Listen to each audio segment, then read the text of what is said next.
Brenta. Focus TG, siamo tornati nuovamente in diretta, ben ritrovati tutti voi telespettatori, vi stiamo aggiornando, vi stiamo tenendo aggiornati proprio come tutti i giorni ormai da diverso tempo, diverse settimane su questa emergenza coronavirus. Abbiamo seguito proprio il discorso del governatore del Veneto Luca Zaia e degli assessori Bottacin e Lanzarin. Allora, a proposito, vogliamo sentire proprio l'assessore regionale alla protezione civile Giampaolo Bottacin.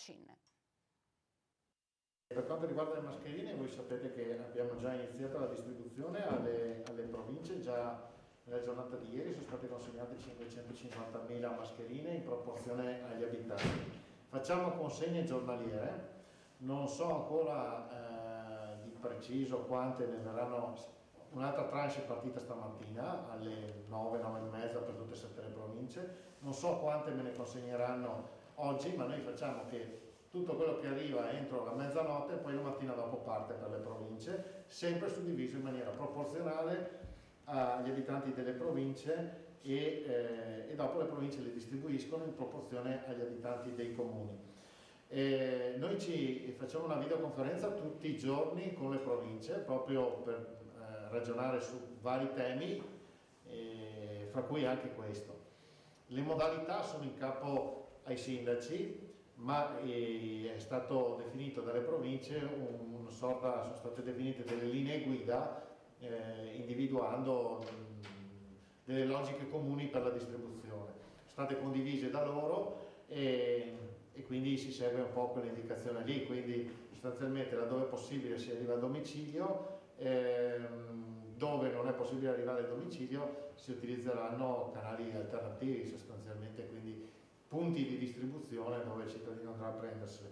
L'obiettivo, come ha detto il Presidente, è quello di arrivare ad ogni cittadino con una mascherina. Non sono, come dire, cioè non era una cosa prevista, è un regalo che viene fatto in più. Sottolineo che il fatto di avere la mascherina che non è monouso ma non è lavabile e deve essere utilizzata sempre dalla stessa persona, non è un lasciapassare per superare tutti i limiti che sono previsti dal decreto, cioè non è perché mi è arrivata la mascherina allora vado in giro, non è così. Vige il punto fermo del decreto, in modo particolare si può uscire di casa solo per 3 motivi e quindi quello rimane fermo. È un qualcosa in più che noi diamo al cittadino come protezione per potersi muovere laddove fosse obbligato ad uscire per andare a fare la spesa o da altre parti. Ultima cosa, siccome tanti hanno creato anche qualche dubbio, incertezza, polemica, ma non è un dispositivo medicale, lo sappiamo perché infatti c'è scritto, ma è un dispositivo comunque protettivo previsto da un decreto legislativo, un articolo, l'articolo 16,2 del decreto legislativo numero 18 approvato la settimana scorsa.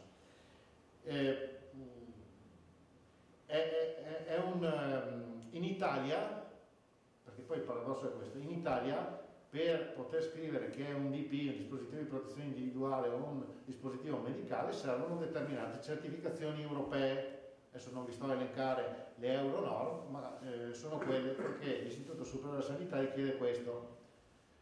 Contemporaneamente però c'è un decreto che dice che possono essere utilizzati dispositivi, o meglio, importati dispositivi senza marcatura CE. Mi fermo qua. Penso che se mettiate insieme il ragionamento capiate tutti quanti di cosa sto parlando, no? Se tu le vuoi produrre qua serve una riga di certificazione per non dover scrivere questa cosa. Se però le importi dall'estero va bene tutto. Ok? Non so se mi sono spiegato. Abbiamo sentito le parole dell'assessore regionale alla protezione civile Giampaolo Bottacin, che ha parlato appunto di come utilizzare queste mascherine, dell'importanza di utilizzare, soprattutto è chiaro ogni mascherina va usata da una sola persona, ovviamente non si passano perché sennò si va a cancellare tutto quello che si sta facendo sino adesso.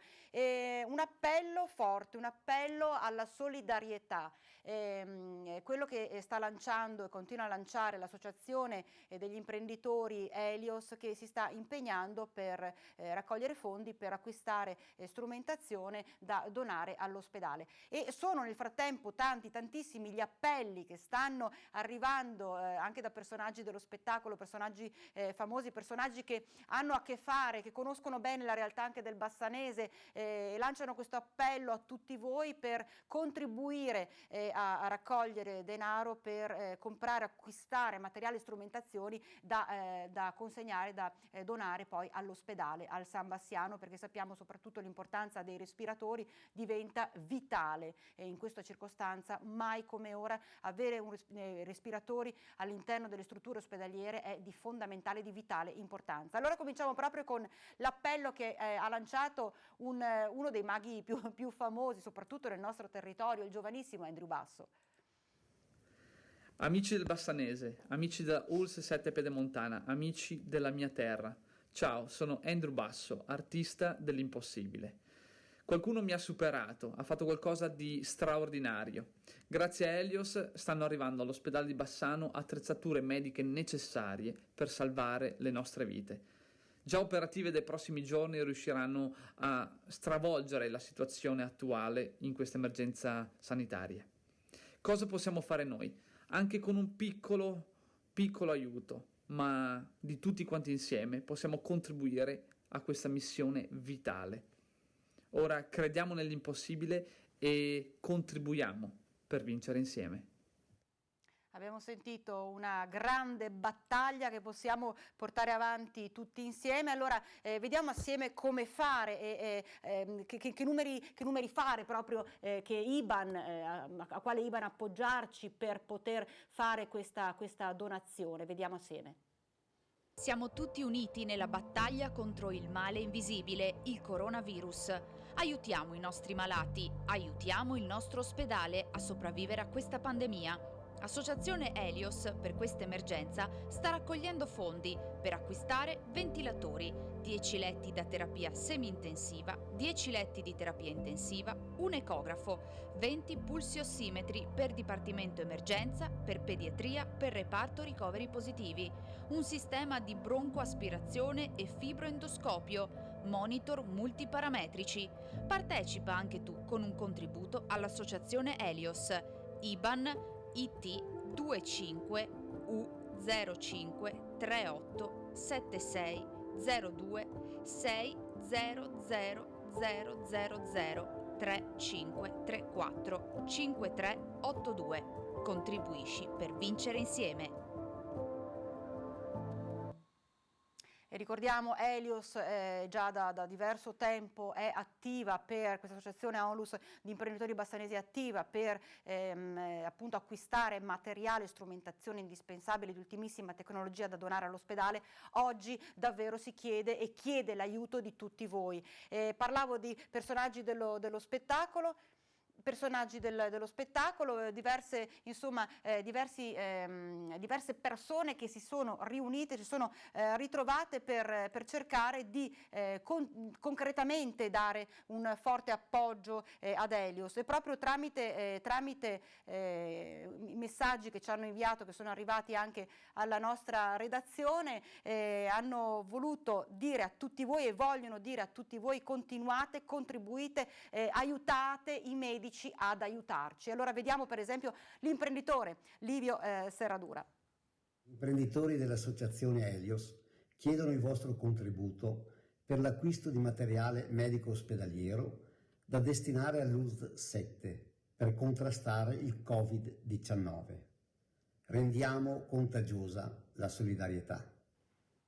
Intanto è bellissimo quello che ha detto Livio Serradura: rendiamo contagiosa la solidarietà, davvero un forte messaggio anche di speranza, perché insieme, aiutando proprio anche questo gruppo, questa associazione, in realtà saremo tutti noi uniti che andremo ad aiutare il nostro ospedale, andremo ad aiutare i nostri medici, tutto il personale sanitario che quotidianamente sta lottando per salvare tante persone che si trovano ad affrontare un momento difficilissimo. E un messaggio molto, molto forte, molto intenso arriva anche dalla diocesi di Vicenza. Sentiamo.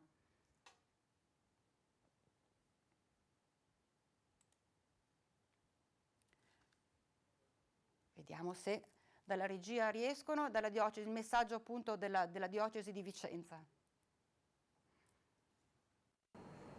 Vicenza si affida alla Madonna di Monteberico. Preoccupato per l'aggravarsi della situazione sanitaria e sociale, il vescovo Monsignor Beniamino Pizziolla, confortato dalle tante manifestazioni di preghiera e carità, ha invitato tutti i fedeli a rinnovare con lui in forma pubblica e solenne l'atto di affidamento della città alla patrona di Vicenza. Nella sera di martedì 24 marzo, il vescovo di Vicenza salirà al santuario di Monteberico per elevare a nome di tutta la Chiesa vicentina una speciale supplica alla Madonna, alla Madre di Misericordia, perché Maria, tenendoci sotto il suo manto, ci aiuti a vincere questa epidemia che tanta angoscia, sofferenza e lutti sta generando nell'umanità. Fin dall'apparizione della Vergine sul Monte Berico durante l'epidemia di peste del 1426, i vicentini sono sempre tornati a cercare protezione sotto il manto della Madonna, soprattutto nei momenti più tribolati della loro storia: epidemie, carestie, terremoti, guerre. Una devozione che ha varcato i confini della nostra città, coinvolgendo tutto il Veneto e arrivando con i nostri emigranti a far conoscere la Madonna di Monteberico in tutta Italia e in molti paesi lontani, dall'Europa alle Americhe. Martedì 24 marzo alle 20:30, nei primi vespri della solennità dell'Annunciazione, il vescovo salirà al santuario di Monteberico, dove, a porte chiuse, a nome di tutta la Chiesa, eleverà la preghiera di supplica alla Madre della Misericordia affinché intervenga in favore dell'umanità, aiutandoci a sconfiggere questa pandemia che ci affligge, generando angoscia, sofferenza, lutti.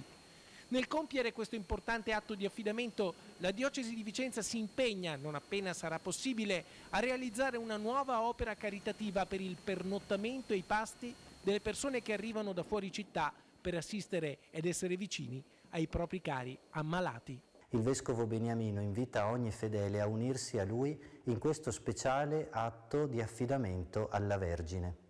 Potrete trovare il testo della preghiera sul sito della diocesi insieme ad una immagine della Madonna di Monteberico che vi invitiamo a stampare ed esporre nelle vostre case. Abbiamo sentito questo messaggio che arriva direttamente dalla diocesi di Vicenza. Adesso andiamo a Venezia perché un nostro telespettatore ci ha inviato un video in cui si mostra la città in questa domenica. Vediamo.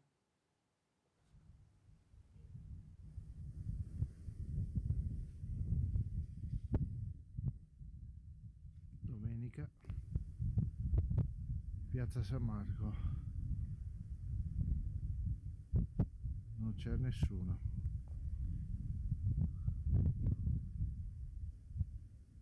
Zero assoluto.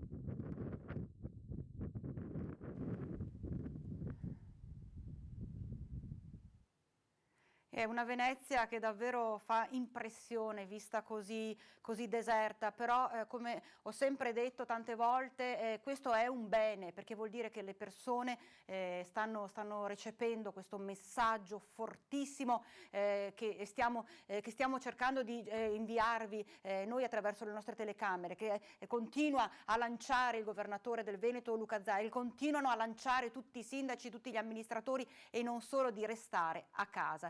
Di conseguenza sì, è vero, una Venezia che fa impressione così deserta, ma che davvero fa ben sperare. Ci separiamo per qualche minuto e rientriamo subito dopo la pausa.